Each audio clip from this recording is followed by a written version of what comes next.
Hello everybody, this is Brad from Johnson Small Engines. This is a Generac RS7000E generator, and I just want to show you a couple of tips on keeping these guys running and how to start this one. It's pretty straightforward, but there are a few things that you should recognize. Is that this is electric start. It does have a battery, and the battery is right here. Okay, now we just replaced this battery because it was not holding a charge. It's been sitting, and with these generators we don't use them that often, so it's good to keep a charge on these batteries by plugging into the battery port right here where it says battery charger. Alright, you should have a battery charger with the kit when you buy the generator, and you want to charge it probably once every other month for a few hours to keep that battery up. And you want to check the oil every now and then depending on how much you use it. Now these all should have a low oil shutdown, but your oil cap is here. Normally you're gonna have these pretty much, it's gonna come up to the right below the top of the line, right below the where the cap goes into here on the frame. You're gonna have a little bit lower oil level, just about 1/4 inch down from all the way up. All right, that's basically where your oil should be, maybe a little bit down on that. But you have a little bar graph on your dipstick that shows you where it should be. Now these generators have a low oil shutdown, so if you're running this thing for 20 hours, 25 hours straight, and if you know you have gas in the tank and you have at least a couple inches in there and all of a sudden it shuts down for no apparent reason, check the oil, because all small engines do burn oil. Some burn more than others and some don't burn much at all, but it's always good to check the oil every now and then. Now as far as starting this one goes, first you make sure you got a full tank of gas. Alright, now there's your gas cap, just make sure you're full. These do have fuel gauges, but I wouldn't go by that. I would literally take the gas cap off and look down inside the tank. You have settings, 3 settings for this start. Now when it's off, I'm going to try to do this holding one hand. When it's off, this is a stop. This is also fuel shut off. How this works is it's a knob. It's a little different than some of the older style that we've been across, but it's an okay thing to do. So you have stop, which is here, that turns your fuel off too, and of course it says store because your fuel is turned off.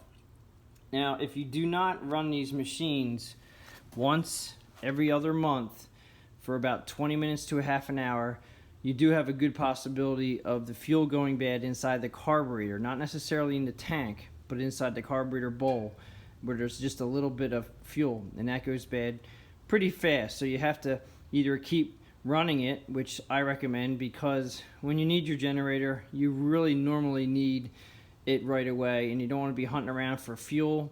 So I recommend high octane gas, put some fuel stabilizer in it. I use a product called Stabil, and I use the Stabil Marine because it's good for moisture as far as keeping the moisture out of the tank. But I have learned that if you keep a full tank of gas, you're going to keep moisture out, and it's not going to have enough, it's not going to have much air in there to have moisture in there, so their moisture won't build up on the gas tank. And so use the high octane out of pump, put fuel stabilizer in the container that you purchase it in, and make sure you read the directions. Fill it 3/4 up to full, and then every month and a half, unfortunately with portable generators, if you don't store them dry, which is really hard to do, a lot of people tell me they run them out of gas, and it's really hard to do on this one. You can actually not run this one because it actually doesn't allow you to run it out of gas, because the fuel stop and the stop over here, it's the same button, and when you turn it off, you're turning the fuel off, but you can't run it with the fuel off because there is no fuel shut off. All right, the fuel shut off, I'm showing you the fuel line here. And there's actually a couple fuel filters, and it's all intertwined in the back here, all inside this dial. So unfortunately with this one, I mean, you could put a fuel shut off, but that's a whole nother story, and getting the fuel out of these carburetors isn't as easy as it looks. So to start this back up, starting it again, you're on stop. Okay, you want to move it over to the push start, which is number 1. Alright, so it's over now, all the way over there to the push start. And you've checked your oil, you have a full tank of gas, you're pretty sure your battery is okay. We know this one's brand new, so it's going to start. Now when I start this, all you do is it says push. So we're going to push this in.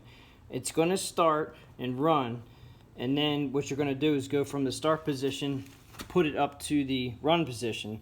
Now you're not going to hear me because I'm going to start it and I'm going to show you just by the dial what you do.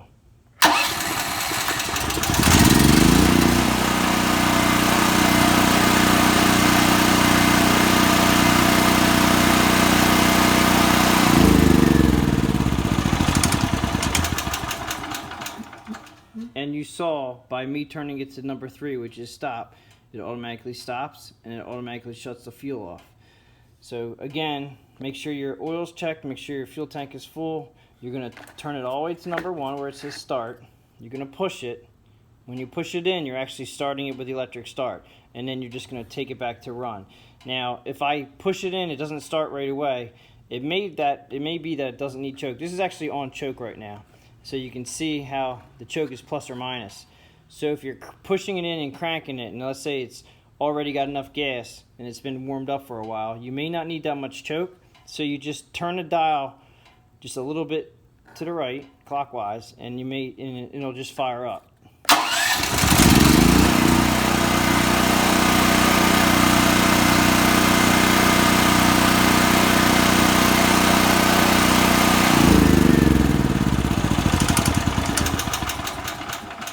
Now, once it's running, you want to put it into the number 2 spot, just like you saw me do, and you leave it at 2 to run it, and then you power up.